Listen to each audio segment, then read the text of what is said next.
Retour sur le plateau TV du Salon de l'immobilier Marseille-Provence 2018. J'ai le plaisir de recevoir deux administrateurs de la FNAIMEX Marseille-Provence, André Périssel qui est juste à ma gauche et Abdegassem juste à côté de lui.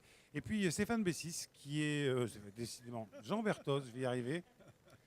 Et puis Jean Berthoz, président de l'UNIS Marseille, qui vont nous parler en fait de l'actualité de la copropriété depuis la loi Allure avec les syndics FNAIM. En fait, l'actualité, surtout des impacts qu'a eu la loi Allure et de ce qu'il faut savoir aujourd'hui des différents points gérés par les syndics. Alors, on va commencer par le contrat de syndic. C'est vous, André Périssel, qui vous en occupez. Qu'est-ce qui a changé depuis la loi Allure ? Eh bien, la loi Allure a créé un contrat de syndic unique pour tous les syndics de copropriété. Donc, les copropriétaires peuvent comparer assez facilement les contrats, avec quelques différences malgré tout. J'appelle ce contrat un contrat sur mesure. C'est-à-dire que pour faire la proposition d'honoraires, on demande le nombre de lots de la copropriété, les équipements, mais aussi on demande combien les copropriétaires veulent organiser de visites dans la copropriété, quelle est la durée des visites, le nombre d'assemblées générales ou de conseils syndicaux et jusqu'à quelle heure, ce qui nous permet de baser notre tarification. Sur le contrat de syndic, vous me coupez si vous avez une question. Le contrat de syndic, évidemment, mentionne les caractéristiques des cartes professionnelles, puisque nous sommes tous dans l'obligation de détenir une carte professionnelle délivrée par la Chambre de commerce, les coordonnées de notre responsabilité civile professionnelle et de notre garantie financière. Donc ça, ce sont les éléments de base pour rassurer les clients. Ensuite, le contrat de syndic est en quelque sorte un contrat tout sauf, c'est-à-dire qu'une majorité de prestations sont incluses, outre le fait de la maintenance et d'entretien de la copropriété. Ils sont inclus les frais d'impression, les frais de la première relance, les visites à la copropriété et les heures d'assemblée générale dans la plage qui a été déterminée en accord avec les copropriétaires, le conseil syndical. Donc on va dire plus de transparence, plus de cadre et plus de transparence. Plus de transparence. Chaque syndic indique aussi sur le contrat les heures ses heures ouvrables et ses heures de réception à l'agence. Donc c'est effectivement un contrat qui est facile à comparer si les copropriétaires sollicitent plusieurs candidatures. Alors, on sait que c'est un document qui est relativement épais quand même. Hein. Quand on regarde un contrat de syndic, maintenant, ça devient... oui, c'est 8 pages. C'est 8 pages. Moi, c'est 8 pages. Ça permet aussi, en fonction des tailles des copropriétés, de lisser un peu les honoraires, de ne pas avoir de trop gros pécart entre tel syndic ou tel autre syndic. Si on a, par exemple, je ne sais pas, un immeuble de 3 étages, on reste après dans les mêmes prix ou... Oui, les honoraires sont dégressifs en fonction du nombre de lots. On est sur des minimums d'honoraires jusqu'à une dizaine de lots et ensuite les honoraires par lot sont dégressifs. Qu'est-ce qu'a voulu le législateur exactement ? Le législateur, comme vous dites, a voulu la transparence et permettre aux copropriétaires de mieux comparer les contrats.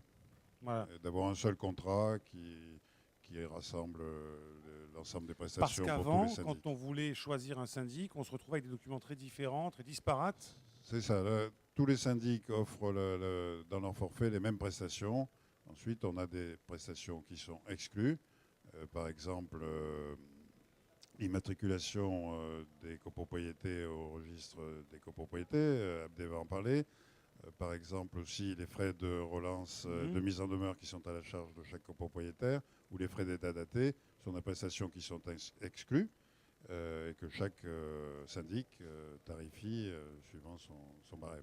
Alors, sans absolument opposer personne, on sait que les relations entre le syndic et le conseil syndical ou les copropriétaires sont quelquefois un peu compliquées, un peu tendues, parce que peut-être que les copropriétaires attendent beaucoup de leur syndic et que vous avez vous aussi chacun du boulot. Est-ce que la loi Allure, là aussi, fait en sorte que la communication, parce que c'est un terme qu'on emploie beaucoup dans la relation copropriété-syndic, la communication passe mieux, elle soit plus fluide? La communication passe mieux avec l'extranet sur lequel les copropriétaires... On en parlera dans un instant. On va en parler. La communication... je dirais que le conseil syndical est partenaire du syndic. Nous sommes plus partenaires qu'opposés. Et nous avons de bonnes relations. Le but est d'entretenir de bonnes relations avec le conseil syndical. Et la communication avec les copropriétaires se fait surtout par mail et par appel téléphonique. Alors, vous parlez de l'immatriculation des copropriétés. Ça a été une nouveauté pour les syndics et pour les copropriétaires. Tout à fait. Tout à fait. Alors, question simple, pourquoi cette immatriculation? Bonne question. Donc c'est vrai que la question qu'il va falloir se poser, c'est pourquoi immatriculer la copropriété ou les copropriétés. On part du principe qu'il y a la loi Allure de 10 mars. Pardon. On part du principe qu'il y a la loi Allure du 24 mars 2014. La loi Allure a instauré un registre d'immatriculation des copropriétés, donc qui vise à d'une part à recenser l'ensemble de la copropriété et les copropriétés en France et de voir un peu à l'intérieur si ces copropriétés rencontrent des problèmes.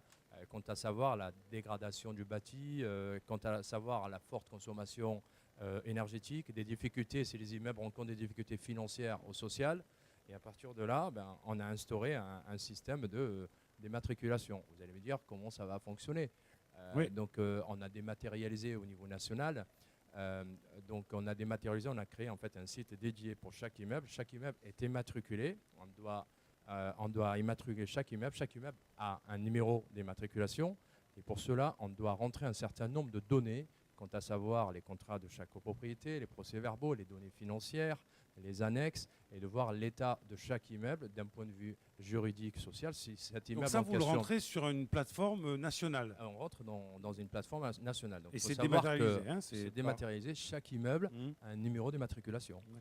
Et donc chaque année, par exemple, après chaque assemblée générale, nous sommes dans l'obligation de rentrer des données financières et réactualiser Donc les chaque données année, chaque année après l'immeuble, chaque assemblée. on réactualise, On sa réactualise les position et données son- financières. D'accord. Et c'est vrai que ça demande beaucoup de travail Mhm. à l'ensemble des collaborateurs, car il faut savoir que lorsqu'on immatricule un immeuble, on facture une seule fois entre 200 et 400 euros, Oui, c'est ça.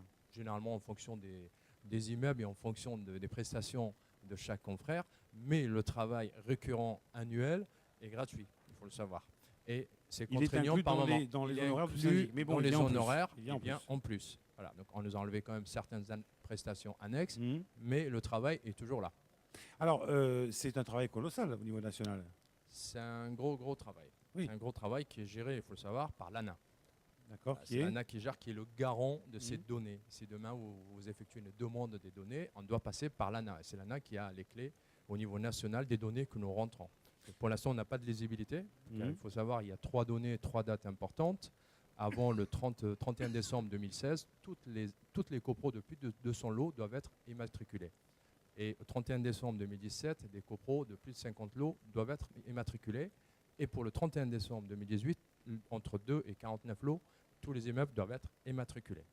Vous allez me dire qui doit immatriculer ces immeubles-là.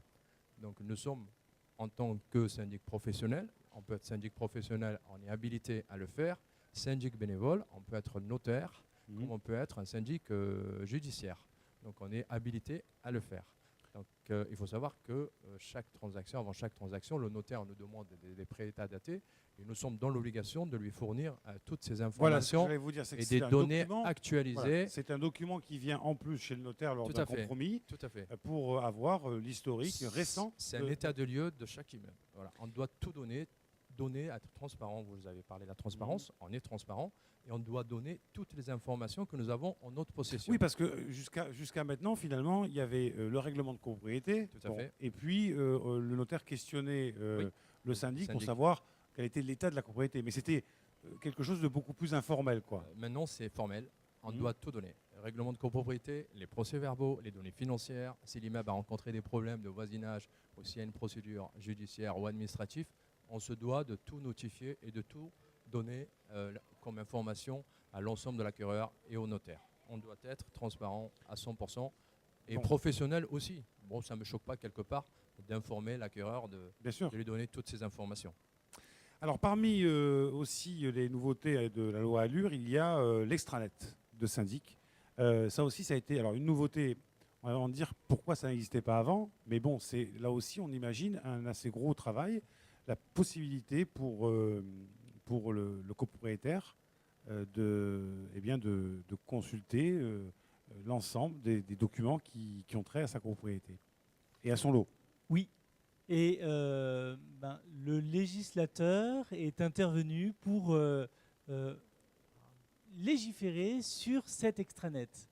Donc c'est bien qu'il l'ait précisé dans la loi, le fond est très intéressant, mais bon, il s'avère que déjà on a depuis des années mis en place ces accès web. Les adhérents de l'UNIS et mes confrères de la FNAIM ont déjà avancé sur ça. Le législateur, avec la loi Allure, arrivait en disant il faut que vous mettiez en place un extranet.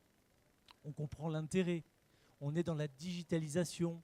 Comme l'a précisé M. Périssel tout à l'heure, c'est très important qu'on puisse avoir des relations fluides. Vous avez posé la question de l'échange entre le syndic et les copropriétaires. Comment la simplifier? La simplifier en donnant accès aux documents de manière beaucoup plus facile. Mais le législateur, dans la loi Allure, a dit il faudra faire un extranet, mais n'a pas parlé du contenu de l'extranet. Et nous sommes une profession très pratique au quotidien. Les assemblées générales, on est en contact quotidien avec nos clients et confrontés aux difficultés qu'a la copropriété. Donc, on a pris de l'avance sur ça et on a décidé de mettre dès à présent aux copropriétaires nombreux documents sans savoir ce qui est obligatoire de faire, de ne pas faire. Mais comme l'a précisé Abdekassem, on a pris les devants, on a mis les procès-verbaux, les règlements de copropriété, les documents comptables, les documents financiers, les points sur les interventions sur la copropriété, les contrats qu'il y a en cours, les factures qu'il y a en cours. Ce qui fait qu'aujourd'hui, pour vendre son lot, on passe en premier pour la vente, on le sait, on passe par un compromis et après on fait une réitération. Pour la compromis, on a demandé un certain nombre de documents au niveau des syndics pour remplir et pour préciser ce compromis. Avec les espaces web que l'on a mis en place, les personnes, les vendeurs, ont tous les éléments pour remplir ce qui est surnommé le pré-état daté, mais je dirais plutôt le document préparatoire pour la rédaction du compromis. Et tous ces documents sont disponibles sur l'extranet. Après, il arrive que les copropriétaires nous sollicitent pour que l'on leur transmette les documents. Dans ce cas-là, c'est à la discrétion de chaque cabinet de décider comment il s'organise. Pour ma part, je suis partie de la politique, c'est une prestation, donc j'envoie un devis. S'ils veulent que je le fasse pour eux, ils me sollicitent de cette manière-là. C'est un intérêt important de l'extranet, c'est d'avoir l'ensemble de ces documents pour l'administration, la vie de son bien. Alors, on voit bien quand même que, je reviens à ma question de début, on voit bien que tout ça a été quand même mis en place pour faciliter in fine votre travail, parce qu'une fois que le travail est fait, c'est du récurrent, mais aussi quand même pour vraiment défendre les intérêts des copropriétaires. Oui, bien sûr, la loi vise à défendre l'intérêt des copropriétaires. Je dirais que les conflits sont quand même assez peu courants. Les copropriétaires, dans l'ensemble, sont satisfaits de leur syndic. Et je crois qu'il y a eu un sondage récemment, 60% des copropriétaires sont satisfaits de leur syndic. On a de bonnes relations avec les copropriétaires. Moi-même, je fais des assemblées générales. Je suis au contact des copropriétaires. Et je dis qu'il n'y a pas de conflit. Bon, alors la loi a permis d'aplanir ces conflits, et donc on en est satisfait. Oui, enfin, quand je dis, vous parlez de conflit, un propriétaire qui n'est pas au fait et qui lit un relevé de charge ou qui participe à l'Assemblée générale pour la première fois, alors, s'il n'est pas du tout de la partie, il va avoir besoin de comprendre. Mais une Assemblée générale, ce n'est pas un endroit où on demande à faire de la pédagogie. Donc l'extranet, par exemple, ça peut permettre, avant l'Assemblée générale ou juste après, de relire, d'imprimer, de comprendre, etc. Donc je disais, c'était pour que justement, moi je ne parle pas de conflit, simplement que les relations soient fluides et que chacun comprenne le métier de l'autre, finalement, ou le rôle de l'autre. Il faut savoir, avant chaque assemblée, chaque copropriétaire peut venir au cabinet et demander toutes les pièces dont il a besoin. Et on lui fournit tout, on lui explique tout. Donc à partir de là, le jour de l'assemblée, ce n'est pas le jour où on doit tout justifier. Bien sûr, ce n'est pas le lieu. Voilà, c'est pas le lieu, bien sûr. Tout simplement. Et il est bien important aussi de rappeler quel est notre métier. On est syndic de copropriété. On est prestataire de services. Et malheureusement, il y a souvent un amalgame qui est fait entre notre mission réelle et ce que l'on nous demande. Et c'est cet amalgame qui fait que des fois, il y a des discordances et qu'il y ait ce sentiment de difficulté d'échange entre le copropriétaire et le syndic. Mais comme l'a précisé André Périssel, on a une étude qui est très claire. Hein. C'est quelle est l'image que vous avez des syndics, positive ou négative. L'image est négative à plus de 70%. Et concernant votre syndic, avec mon syndic, ça se passe bien. Oui, parce que le syndic, c'est celui qui vous demande des sous tous les trimestres, c'est pour ça. On fait beaucoup de pédagogie avec les copropriétaires. Je pense que c'est le cas du fonds de travaux. Je ne sais pas si tu veux en dire un mot. Oui, alors ça, ce fonds de travaux Allure, là. Alors, le fonds de travaux Allure, les copropriétaires ne comprennent pas. Et c'est peut-être le point où on a le plus de pédagogie à faire en Assemblée générale. Moi, je voulais juste rajouter une phrase. On y reviendra quand même pour expliquer ce que c'est. Oui, allez-y. Concernant les matriculations, moi, à terme, je pense qu'il risque d'y avoir une flat tax au courant de 2019-2020. Ben, je voulais vous poser la question tout à l'heure. Il faut être lucide parce que si on nous demande toutes ces informations à fournir tous les ans, à réactualiser les données, c'est qu'à la fin, c'est quelque chose qui nous attend. Vous savez qu'il y en a un qui a fait ça très bien, il s'appelle Napoléon. Hein. C'est quand il a commencé à demander le cadastre, c'était pas pour savoir qui avait quoi, c'était pour faire payer une taxe, un impôt. Voilà, donc je pense qu'au courant de 2019, voire 2020, on risque d'avoir une flat tax qui va venir couronner le tout sur l'ensemble de l'immatriculation. Il y a de fortes chances, avec un budget de fonctionnement qu'une demande. Donc il y a de fortes Monsieur Bertrand, on revient avec vous sur le fonds de travaux Allure. Oui, le fonds de travaux. À quoi il sert? À quoi il sert le fonds de travaux? Il sert à organiser l'épargne des copropriétés en cas de travaux qui deviendraient à leur imposer, de manière à ce qu'ils aient les fonds pour pouvoir entreprendre les travaux nécessaires.